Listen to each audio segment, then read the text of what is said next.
안녕하세요. 디스플레이 담당 멘토 데이업 김채연입니다. 선익시스템 8월 30일자로 약 18%의 주가 상승을 보여주었습니다. 그래서 관련해서 영상을 안내해 드렸었는데요. 조금 더 확실한 추가 재료가 있어서 정리해 봤습니다. 그래서 오늘 영상에서는 이렇게 정리를 해볼 텐데요. 첫 번째로 비전옥스에서 8.6세대 증착 방식이 중요한 이유가 선익시스템과 어떤 연관성이 있는지 살펴보고요. 두 번째로 이 비전옥스의 수주 계약에서 유력한 후보로 선익 시스템이 있다라는 소식이 추가적으로 업데이트 되어서 이렇게 두 가지로 중점적으로 한번 살펴보도록 하겠습니다.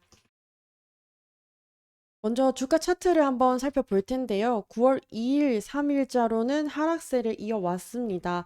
그래도 8월 30일자이죠. 이렇게 18%의 상승을 보여주었던 구간과는 어느 정도 크게 떨어지지 않는 선에서 마무리했는데요. 그에 따라서 오늘 9월 30일자로 종가 47,350원으로 마무리했습니다. 오늘 주로 살펴볼 것은 결국 이 18%의 주가 상승을 불러일으켰던 진짜로 확실한 재료가 무엇이냐를 살펴볼 텐데요. 저번에 이렇게 안내해 드렸었습니다. LG 디스플레이에서 이제 게이밍 올레드를 양산하고 아무래도 LG 디스플레이와 연관성이 있는 선익 시스템에도 수혜가 이어질 수 있다라는 관점 하나랑요. 아이폰 16과 함께 스마트폰이 판매량 상향 조정이 되면서 이 소형 올레드 증착기에서 1위로 인정받고 있는 선익 시스템에도 수혜가 될 것이다라는 두 가지 관점을 안내해 드렸었는데요. 그렇다면 오늘 추가적으로 안내해 드릴 관점은요. 바로 비전옥스의 8.5세대 8.6세대입니다. 8.6세대 이 생산 라인을 투자를 할 것이다라는 소식이 중국 뉴스에서 시작되었습니다. 이 허페이는 중국 시 이름이고요. 허페이에서 이 투자 유치를 해주기로 했다라는 소식이 들려온 것입니다. 그래서 보시면 이 8.6세대 관련해서 플렉서블 능동 행렬 유기 발광 다이오드 생산 라인이라고 합니다. 굉장히 긴데요. 이것은 정확히 어떤 것인지 뒤에 한번 안내해 드리도록 하면서요. 결국 이 허페이와 이제 잘 협상이 되어서 이제 서명을 할 것 같다라는 뉴스 소식이고요. 이 투자 유치는 550억 위안으로 예상이 된다. 이 금액은 한국 돈으로 약 10조에서 12조가 될 것으로 보여지는 상황입니다. 그래서 큰 이상이 없다면 24년에 이제 건설을 추진할 것 같다라는 소식이 이 기사의 주된 내용이었습니다. 그래서 이것과 어떤 관계성이 있느냐 한번 살펴보면요. 이게 지금 24년 8월 29일자로 나온 소식이었는데요. 먼저 이 23년 6월 2일자에 중국 비전옥스와 관련된 8세대 올레드 이 수직 증착 관련 뉴스부터 살펴보도록 하겠습니다. 그러니까 이 비전옥스는 23년 올레드 증착 추진을 수직 증착으로 할 예정이었다라는 것이 포인트였습니다. 이 수직 증착과 수평 증착을 좀 살펴보면요. 이 부분이 수평 증착이고 이게 수직 증착 방식입니다. 수직 증착 같은 경우는 땅을 기준으로 이 원장이 이렇게 수직으로 나여 있느냐 아니면 이렇게 수평으로 나여 있느냐 이런 식으로 이해해 주시면 될 것 같고 이 수평 증착 같은 경우는 저희가 이 원장에다가 디스플레이 패널 크기만큼 구멍이 뚫려 있는 FMM이라고 하죠. 파인 메탈 마스크라는 구조를 덧댄 뒤에 이 증착 원에서 유기 물질을 이렇게 뿌려주는 방식의 이제 수평 증착을 보통 하고 있습니다. 그런데 이 크기가 6세대에서 8세대 같은 경우는 약 2배 크기로 늘어나는 건데요. 이 디스플레이 원장 크기가 늘어나게 되면 당연히 이 FMM도 당연히 늘어나야겠죠. 그럴 때 문제가 생기는 것이 아무래도 중력에 의한 처짐이 발생한다는 부분이었습니다. 이런 부분을 좀 개선하고자 이제 채택하는 방식이 수직 증착이고요. 현재는 정확히 100% 상용화하기는 어려운 기술로 여러 업체에서도 굉장히 노력을 하고 있는 기술 중 하나인데요. 말 그대로 원장이 이렇게 수직적 구조로 나열되어 있고 이 과정에서 유기물질을 이렇게 증착시키는 것이 수직 증착인데요. 이 수직 증착을 했을 경우에는 늘어난 크기에도 세밀하게 이 증착을 시킬 수 있다는 장점이 있고요.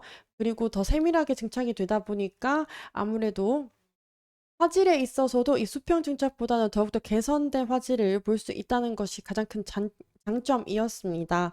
그런데 이 수직 증착 같은 경우는 현재 기술력이 아직까지는 부족한 부분이 있기 때문에 수율이 굉장히 떨어지고 비용이 굉장히 비싸다는 단점을 가지고 있는데요. 그렇기 때문에 어쨌든 23년에 이 올레드 방식을 수직 증착을 추진하겠다라고 하기는 했지만 6세대 파일럿 라인에서 어쨌든 잘 성공을 했을 시에 이 8세대에도 적용을 시키겠다라고 했던 게 23년의 계획이었습니다.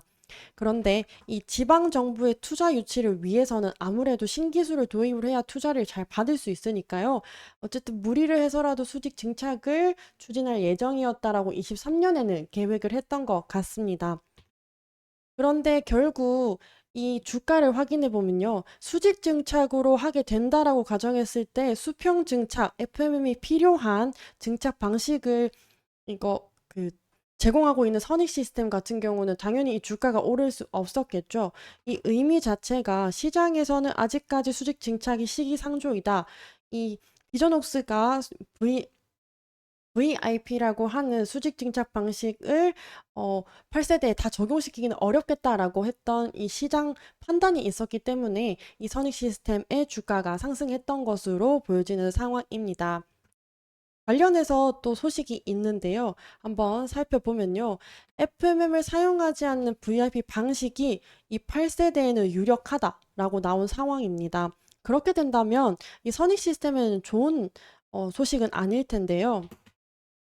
밑에 이제 좀 더 살펴보도록 하자면 정확하게는 이 8세대 올레드 라인 일부라도 FMM을 사용하지 않는 VIP 기술을 적용할 것 같다라고 나와 있는 상황입니다. 이 VIP 같은 경우는 FMM이 필요하지 않는 수직 증착 방식을 비전옥스에서 부른 명칭입니다. 그래서 그냥 쉽게 수직 증착이라고 생각해 주시면 되겠는데요. 어쨌든 일부만 사용할 것 같다라는 지금 소식이 나온 상황입니다. 아무래도 여전히 이 투자 유치에 대해서 고려하는 전략 방식으로 수직 증착을 어느 정도는 가져가겠다라고 했던 부분인 것 같은데요. 여기 보시는 것처럼 여전히 신기술을 적용을 해야 유치를 받을 수 있다라고 되어 있는 상황입니다. 그렇다면 어느 정도 일부만 가져간다고 했을 때 현재 규모 같은 경우는 월 32K에서 월 5K, 8K 정도만 그 수직 증착으로 구축할 가능성이 있다라고 거론되고 있는 상황이고요. 이 중국 같은 경우는 한국과는 좀 달리 투자 유치 후에도 원래 계획했던 바를 꼭 고집해야 될 필요는 없다고 합니다. 뒤에 수정을 가능하기 때문에 그 가능성도 두면서 아무래도 수직 증착을 계획하고 있는 상황인 것 같은데요. 그렇다면 이 선익 시스템은 어떻게 보여지고 있을까? 이 FMM 방식 증착기에서는 캐논 도키와 선익 시스템이 유력한 후보로 지금 거론되고 있습니다. 그런데 이 선익 시스템이 쉬운 일정은 아닙니다. 왜냐하면 이 BOE에도 선익 시스템 납품하고 있는 과정이기 때문인데요. 증착기 자체가 워낙 대규모이고 시간이 많이 들어가면서 비용도 많이 발생하다 보니까 이 BOE에 납품하게 될 예정인 제품을 이제 제작하는 데도 시간이 빠듯할 수 있다라는 관점이 나온 상황인데 다행인 것은 캐논 도키도 마찬가지입니다. 캐논 도키도 삼성 디스플레이와의 계약건이 있기 때문에 이 부분도 고려해야 되는 상황이 아직까지는 알 수 없는 부분이 될 것 같은데요. 그러나 이 선익 시스템 같은 경우는 조금 더 어려운 점이 있습니다. 왜냐하면 이 LG 디스플레이의 동의가 필요할 수 있다는 관점인데요. 왜냐하면 선익 시스템 같은 경우는 이 증착기 자체를 단독 개발이 아니라 LG 디스플레이와의 개발로 지금 증착기를 만들었기 때문에 이 LG 디스플레이의 동의가 필요할 수 있다라는 부분이 선익 시스템의 또 다른 장애물이 될 수는 있겠습니다. 그래서 관련해서 어쨌든 이 선익 시스템의 주가 상승 모멘텀으로 작용했던 것은 아무래도 관련 업체인 비전옥스의 연관성이 굉장히 크게 나타난 부분인 것 같다라는 부분으로 정리를 해볼 수 있겠는데요. 그렇다면 이 선익 시스템과 비전옥스 앞으로 어떻게 증착 방식을 채택할 것인가에 대해서 집중을 해주신다면 이 선익 시스템을 고려해 주시는데 많은 도움이 될 수 있을 것 같습니다. 그럼 관련해서 또 소식이 있다면 들고 오도록 하면서 다음 영상으로 또 찾아뵙도록 하겠습니다. 감사합니다.